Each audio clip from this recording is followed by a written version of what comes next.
We have discussed VSEPR theory, and to overcome its limitations as well as some other problems, two theories were put forwarded. One was valence bond theory and other molecular orbital theory. We have discussed valence bond theory, and now we are going to start with molecular orbital theory. As the name is indicating, molecular orbital theory means molecule, after the formation of molecule, the atomic orbitals they get merged and give rise to molecular orbitals. When the atoms they approach each other, the electrons in the atomic orbitals they try to get pair up, but they are in atomic orbitals, so atomic orbitals they overlap or merge into each other. अब जब atomic orbitals आपस में combine करेंगे, तो क्योंकि atoms मिलकर molecule बना रहे हैं, तो एटॉमिक ऑर्बिटल्स मिलकर मॉलिक्यूलर ऑर्बिटल्स बनाएंगे। अब जब मॉलिक्यूलर ऑर्बिटल्स बनते हैं तो वो दो तरह के बनते हैं, atomic orbitals combine to form molecular orbitals. These molecular orbitals are of two types, bonding molecular orbitals and anti-bonding molecular orbitals. जितने एटॉमिक ऑर्बिटल्स कंबाइन करते हैं उतने ही मॉलिक्यूलर ऑर्बिटल्स बनते हैं. सपोज 2 एटॉमिक ऑर्बिटल्स कंबाइन कर रहे हैं तो 2 ही मॉलिक्यूलर ऑर्बिटल्स बनेंगे. 4 एटॉमिक ऑर्बिटल्स कंबाइन कर रहे हैं तो 4 ही मॉलिक्यूलर ऑर्बिटल्स बनेंगे. अब जितने मॉलिक्यूलर ऑर्बिटल्स बनेंगे उनमें से 50% they are bonding molecular orbitals and 50% are anti bonding molecular orbitals. Energy of bonding molecular orbitals is less as compared to anti-bonding molecular orbitals. Now next is the filling of electrons in the molecular orbitals. अब molecular orbitals में electrons कैसे fill होते हैं? The way of filling is on the basis of the 3 principles which we have done earlier: Aufbau principle, Pauli's exclusion principle and Hund's rule of maximum multiplicity. Recapitulating those laws again, Aufbau principle के according क्या था कि जो orbitals जिनकी energy कम होगी पहले वो fill होंगे, फिर हायर एनर्जी वाले ऑर्बिटल्स फिल होंगे. पॉलीज एक्सक्लूजन प्रिंसिपल क्या था कि हर ऑर्बिटल अपने में मैक्सिमम 2 इलेक्ट्रॉन्स रख सकता है. जैसे एटॉमिक ऑर्बिटल्स अपने में मैक्सिमम 2 इलेक्ट्रॉन्स रख सकता है, इसी तरह मॉलिक्यूलर ऑर्बिटल भी अपने में मैक्सिमम 2 इलेक्ट्रॉन्स ही रख सकता है. हंस रूल ऑफ मैक्सिमम मल्टीप्लिसिटी क्या था कि एक जैसी एनर्जी के ऑर्बिटल्स में पहले एक इलेक्ट्रॉन फिल होगा और फिर उन इलेक्ट्रॉन्स की पेयरिंग होगी.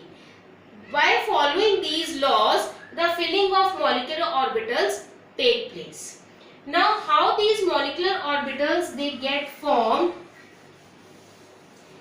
For the formation of these, for showing the formation of molecular orbitals, we show them in the form of a diagram which is known as molecular orbital diagram. Now for that, first of all, we will draw the molecular orbital diagram for hydrogen molecule. Now we know that hydrogen molecule is formed by the combination of 2 hydrogen atoms. Suppose here I am writing one hydrogen atom and here the other one. We know that the electronic configuration of hydrogen is 1s1. The same for this. 1s1 means दोनों में एक electron है जो first shell के first orbital में ही है. Means if we draw 1s orbital here for this hydrogen and 1s orbital here for this hydrogen. अब क्योंकि 2 एटॉमिक ऑर्बिटल्स कंबाइन कर रहे हैं तो ऑब्वियसली 2 मॉलिक्यूलर ऑर्बिटल्स बनेंगे, जिसमें से एक कम एनर्जी का होगा which is known as bonding molecular orbital और दूसरा ज्यादा एनर्जी का होगा which is known as anti bonding molecular orbital. तो अब जिसकी एनर्जी कम होगी उसे हम थोड़े कम लेवल पर बनाएंगे, जिसकी एनर्जी ज्यादा होगी उसे ज्यादा लेवल पर बनाएंगे.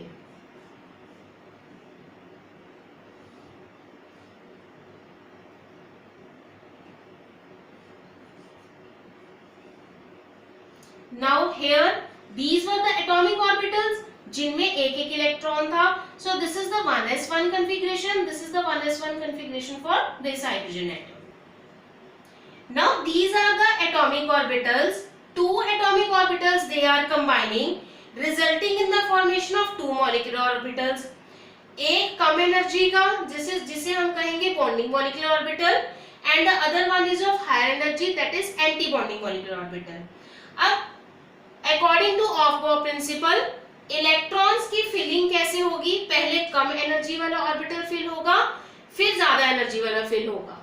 पॉलीज एक्सक्लूजन प्रिंसिपल क्या कहता था कि हर ऑर्बिटल अपने में 2 इलेक्ट्रॉन्स रख सकता है। जब कम एनर्जी वाले में ऑर्बिटल में इलेक्ट्रॉन्स फिल होंगे तभी नेक्स्ट एनर्जी वाले ऑर्बिटल में इलेक्ट्रॉन्स जाएंगे। So now one electron from here it will get come and fill this orbital, और इसी तरह इसका इलेक्ट्रॉन कम एनर्जी वाले को फिल करेगा और ये दोनों इलेक्ट्रॉन्स इस ऑर्बिटल को फिल अप कर देंगे। अब क्योंकि इनके पास और इलेक्ट्रॉन ही नहीं बचा, इसलिए ये वाला ऑर्बिटल वेकेंट रहेगा। अब इसे हम लिखेंगे क्या? 1s as we know is spherically symmetrical. Here again 1s it is spherically symmetrical. जब इनकी ओवरलैपिंग होगी तो always this we have done in the types of bond sigma and pi bond कि head on overlap give rise to sigma bond. अब क्योंकि s orbital है, हर तरफ से इक्वल है, स्फेरिकली सिमेट्रिकल है, तो इसकी ओवरलैप जहां से मर्जी हो वो हेड ऑन ही होगी। So it will give rise to sigma 1s molecular orbital. So accordingly for hydrogen molecule we write the electronic configuration as sigma 1s2. Sigma 1s2 will be the electronic configuration for this. जो anti bonding molecular orbital है, वैसे तो ये vacant है यहाँ, just I am telling you the notation to write it. इसे हम लिखेंगे कैसे? Sigma star 1s। Bonding molecular orbitals को हम बिना स्टार के लिखेंगे, बॉन्डिंग मॉलिक्यूलर ऑर्बिटल्स को बिना स्टार के, एंटी बॉन्डिंग मॉलिक्यूलर ऑर्बिटल्स को स्टार के साथ नोटेट करेंगे। Now if we have to find the bond order, we have done bond order previous in our previous video also. बॉन्ड ऑर्डर क्या था कि दो एटम्स में कितने बॉन्ड्स प्रेजेंट हैं। To find the bond order here for hydrogen molecule,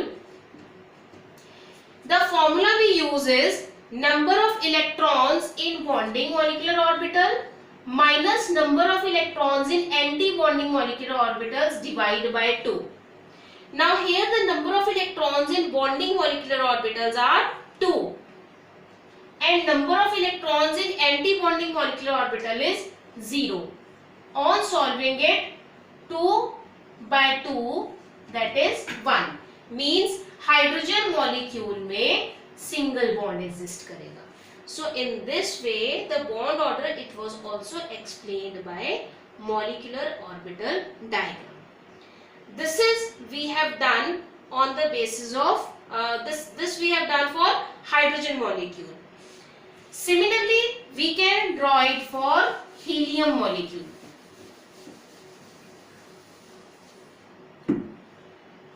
अब हम ये देखेंगे कि हीलियम मॉलिक्यूल एग्जिस्ट करेगा या नहीं, मींस हीलियम बॉन्ड बनेगा या नहीं बनेगा।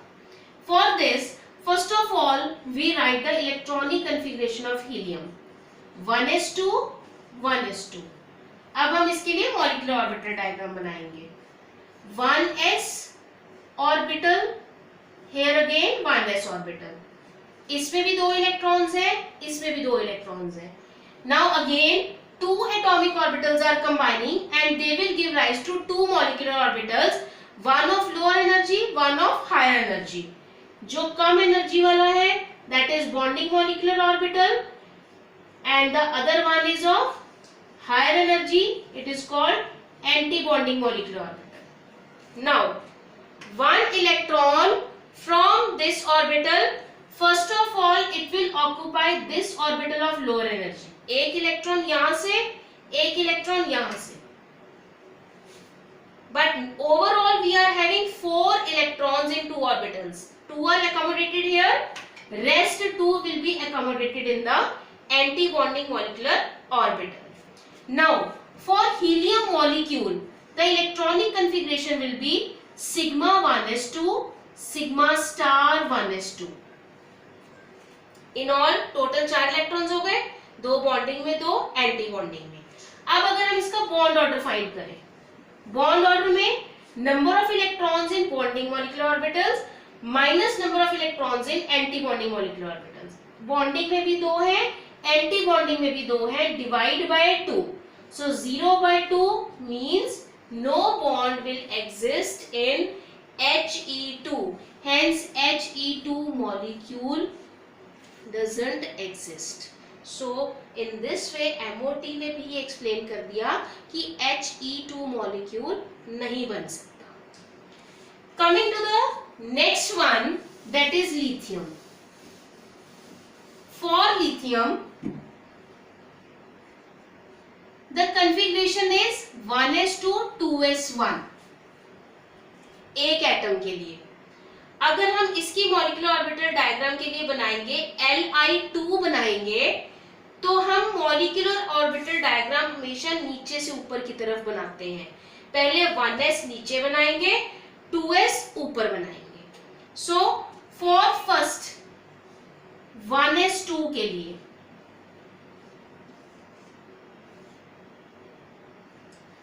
1s2 के लिए ये bonding molecular orbital, this is anti bonding molecular orbital. अब 1s में 2 इलेक्ट्रॉन्स हैं, ये हमने 2 इलेक्ट्रॉन्स एटॉमिक ऑर्बिटल्स के लिए दिए, 1s of one atom, 1s of other atom. ये 1s के कंप्लीट हो गए। Next for 2s,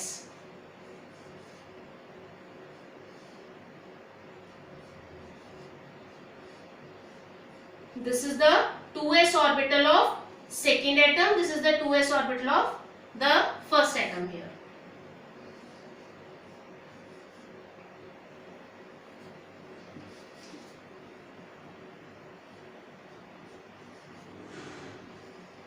Now 2s is having 1 electron each. अब total 1 2 3 4 orbitals they were involved. जितने एटॉमिक ऑर्बिटल्स इन्वॉल्व होंगे उतने ही मॉलिक्यूलर ऑर्बिटल्स बनेंगे। 1 2 3 4 मॉलिक्यूलर ऑर्बिटल्स बने, जिसमें से half will be of lower energy, half will be of higher energy. ये bonding molecular orbital, ये anti bonding molecular orbital. Same here, bonding and anti bonding molecular orbital with respect to 2s here. अब हम इसे लिखेंगे क्या, sigma 1s, this is sigma star 1s। अब यहां भी क्योंकि 2s है, s is spherically symmetrical, so it is sigma 2s, it is sigma star 2s. Now filling of the electrons. First of all, electrons will fill the lower energy orbitals first. एक electron यहां से, एक यहां से, then next 2. अब ये चारों electrons in दोनों ऑर्बिटल्स में अकोमोडेट हो गए। Coming to 2s, एक इलेक्ट्रॉन यहां से, एक यहां से, it will get fill up here. So now the electronic configuration for lithium molecule will be sigma 1s2, sigma star 1s2 and sigma 2s2। क्यों? क्योंकि इसमें सिग्मा स्टार 2s में कोई इलेक्ट्रॉन नहीं है। अब हम ऐसी कॉन्फ़िगरेशन में आपको कई जगह ऐसी भी लिखी मिलेगी K into sigma 2s2. This K and K is for this sigma 1s2 and sigma star 1s2 because they are fully filled. First shell is the K shell. तो आपको यहाँ देखकर ये पता चल जाएगा कि इसकी फर्स्ट वाले जो मॉलिक्यूलर ऑर्बिटल्स हैं ये फुली फिल्ड हैं। तो this is just the representation showing that these are the fully filled molecular orbitals, और जब तक ये fully filled नहीं होंगे तब तक इलेक्ट्रॉन्स नेक्स्ट वाली कॉन्फ़िगरेशन में नहीं जाएंगे। इसी तरह लिथियम के बाद बेरिलियम, बेरिलियम में next electron will come here, इसी तरह इसमें भी यहाँ आ जाएगा। और क्योंकि ये दोनों इलेक्ट्रॉन्स ने तो ऑलरेडी ने फिल कर दिया था, बेरिलियम के दोनों इलेक्ट्रॉन्स इससे फिल कर देंगे, and then here the configuration for Be2 molecule अगर हम Be2 मॉलिक्यूल के लिए लिखेंगे तो ऑब्वियसली अब 2 इलेक्ट्रॉन्स ने इन्हें भी फिल कर दिया होगा, so configuration will become K sigma 2s2 sigma star 2s2. So in this way we make the molecular orbital diagrams for the molecules, on the basis of which we can tell that whether the molecule bond will form or not and what can be the bond order. In the next we are going to discuss the molecular orbital diagrams which include p orbitals also, as well as the exceptional cases, how there is variation in the orientation of these orbitals, as well as the questions which you will get in the exam, that how to attempt those questions. Thank you.